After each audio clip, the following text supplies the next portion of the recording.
भारत सरकार के ऑपरेशन सिंदूर के बाद पाकिस्तानी सरकार और उसकी सेना की नींद उड़ गई।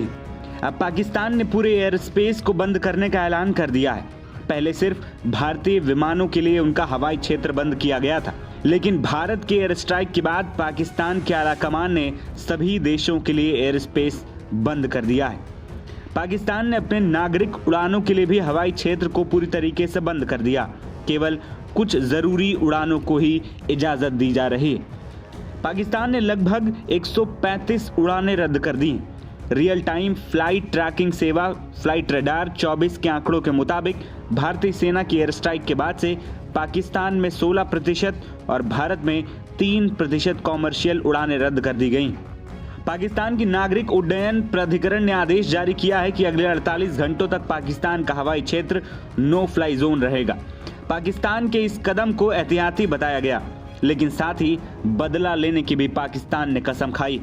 पाकिस्तान के प्रधानमंत्री शहबाज शरीफ ने राष्ट्रीय सुरक्षा परिषद की बैठक यानी एनएससी की बैठक में तय करने की कोशिश की है कि पाकिस्तान को अब क्या जवाब देना है। भारत के एयर स्ट्राइक के तुरंत बाद इस्लामाबाद और लाहौर जाने वाली सभी उड़ानें कराची हवाई अड्डे की ओर मोड़ दी गई थी, जिसके चलते वहां उड़ान संचालन पर भी भारी दबाव पड़ा।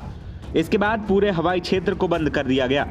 दूसरी ओर आतंकियों के 9 ठिकानों को तबाह किए जाने के बाद पाकिस्तान के किसी भी पलटवार के लिए भारत ने चौतरफा तैयारियां कर लीं। इसके तहत देश के 18 एयरपोर्ट को बंद कर दिया गया। अलर्ट के तौर पर सरकार ने उत्तरी और पश्चिमी भारत के 18 एयरपोर्ट अस्थायी रूप से क्लोज कर दिए हैं। इनमें श्रीनगर का एयरपोर्ट भी शामिल है। सूत्रों के मुताबिक इस लिस्ट में लेह, जम्मू, अमृतसर, पठानकोट, चंडीगढ़, जोधपुर, जैसलमेर, शिमला, धर्मशाला और जामनगर एयरपोर्ट शामिल है। इससे पहले भारत के हमले के बाद डरे पाकिस्तान ने एनएससी की बैठक बुलाई थी। इस बैठक के बाद पाकिस्तान की ओर से कहा गया कि सेना को भारत पर एक्शन लेने का अधिकार है और शहबाज शरीफ ने भी भारत को गीदड़ भभकी देते हुए बदला लेने की बात कही है। उधर पाकिस्तानी अधिकारियों का दावा है कि इन हमलों में 31 नागरिकों की मौत हुई और कई घायल हैं।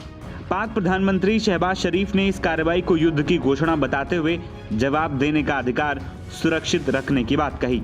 तो वहीं रक्षा मंत्री ख्वाजा आसिफ ने कहा है कि पाकिस्तान युद्ध नहीं चाहता, लेकिन अगर जवाब देना पड़ा तो केवल भारतीय सैन्य ठिकानों को निशाना बनाया जाएगा। लेकिन पाकिस्तान ये जान ले कि भारत उनके हर हमले के लिए तैयार है। एनबीटी ऑनलाइन की रिपोर्ट।